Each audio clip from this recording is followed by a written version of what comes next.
nani mwenye mambo ya ajabu? Mambo yake yameshangaza maelfu. Wagonjwa wanapona, watembea, wamesikia habari zake. Je, huyu nani atulize bahari? Watu wanashangaa maajabu.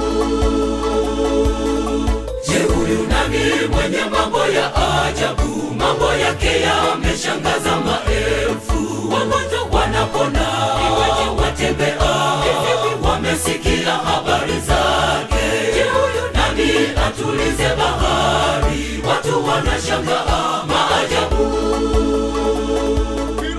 Kila goti litapigwa kwake siku ya mwisho, kila ndimi itakiri wazi siku hiyo, atakapokuwa amevua vazi la kikuhani na kuvaa vazi la kifalme.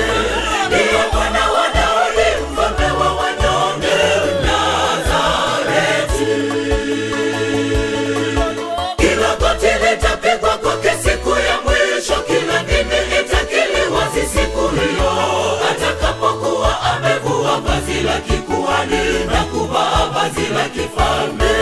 Ndiye Mwana wa Daudi, mfalme wa wanyonge, Nazareti.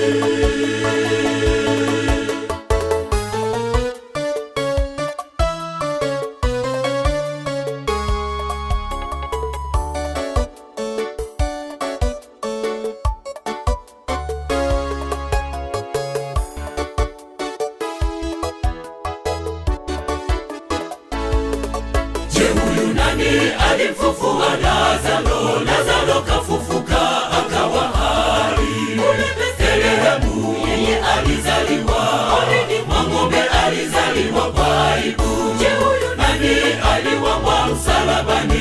Hebu tujiulize, tumtafakari. Je, huyu nani alimfufua Lazaro? Lazaro kafufuka akawa hai. Kule Bethlehemu yeye alizaliwa, mwa ng'ombe alizaliwa kwa aibu. Je, huyu nani aliwambwa msalabani? Hebu tujiulize, tumtafakari.